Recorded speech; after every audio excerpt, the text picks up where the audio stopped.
giving hope to Afghans stranded under the Taliban regime.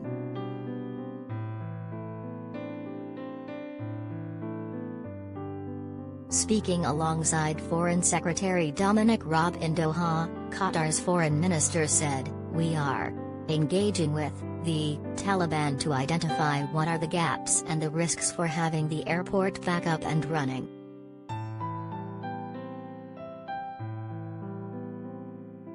Sheikh Mohammed bin Abdulrahman Al Thani added, "We remain hopeful that we will be able to operate it as soon as possible. Hopefully in the next few days we will hear some good news."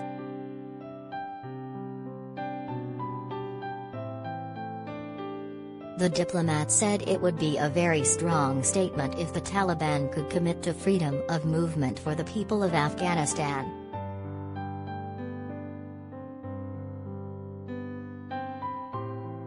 Mr. Raab, who flew to the Middle East on Wednesday night after a mauling from MPs on the Commons Foreign Affairs Select Committee, was asked whether he felt guilty about leaving behind Afghans who had helped UK forces during their 20-year deployment.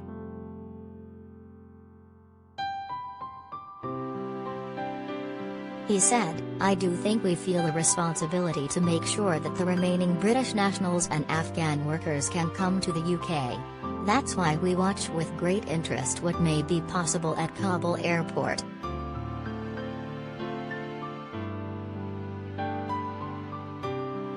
His comments came as Afghan women in Herat protested at oppressive elements of the Taliban regime.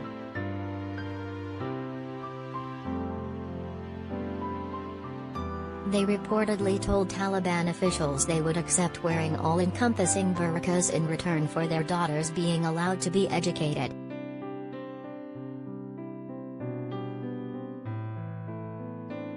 Mr. Raab was today due to announce a £30 million aid package to provide shelters and sanitation facilities for those who have fled Afghanistan.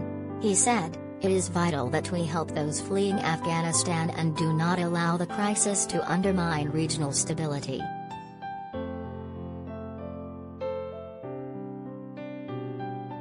The Foreign Secretary is expected to fly to other countries in the region, including a 2-day stay in Pakistan.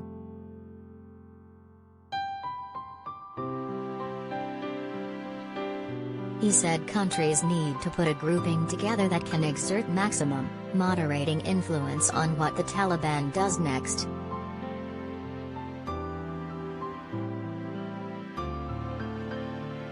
But he admitted, "We need to adjust to the new reality."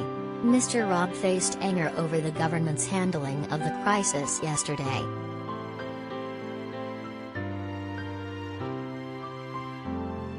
Details emerged of a leaked Foreign Office document that warned Kabul could fall to the Taliban amid rapid advances by the militants.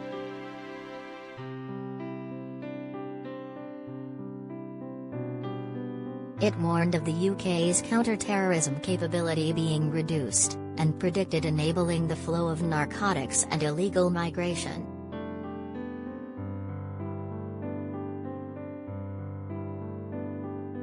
The document also raised humanitarian concerns and said the entire region, especially Pakistan, could be destabilized and the UK's and NATO's global reputations damaged.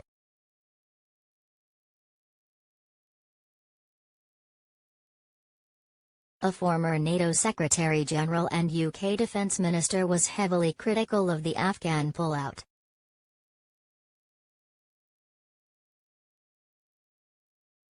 George Robertson recalled his pride at invoking NATO's Article V after 9/11, which says an attack on one member is an attack on all.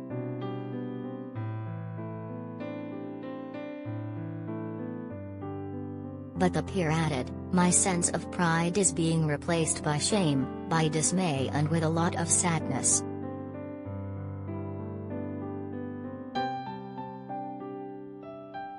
In Afghanistan, which followed on from Article V, so much has been achieved by so many people, at so much human and financial cost.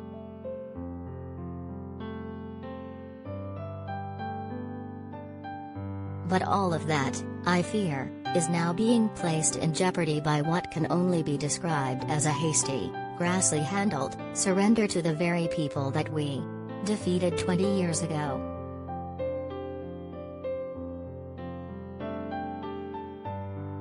Former Cabinet Secretary and ex-National Security Chief Mark Sedwill said the Afghan pullout was a bad policy, badly implemented and an act of strategic self-harm.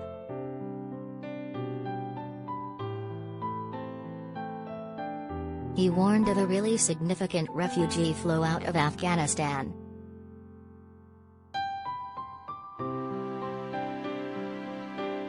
Retired U.S. Army General H.R. McMaster, President Trump's national security advisor, accused successor President Biden of thrusting Afghanistan into hell by helping pave the way for a jihadist terrorist state.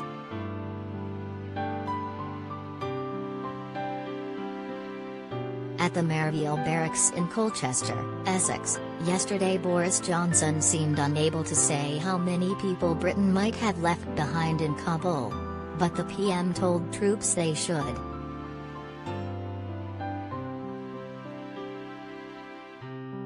Be proud of the Kabul evacuation, the biggest ever humanitarian airlift in UK history.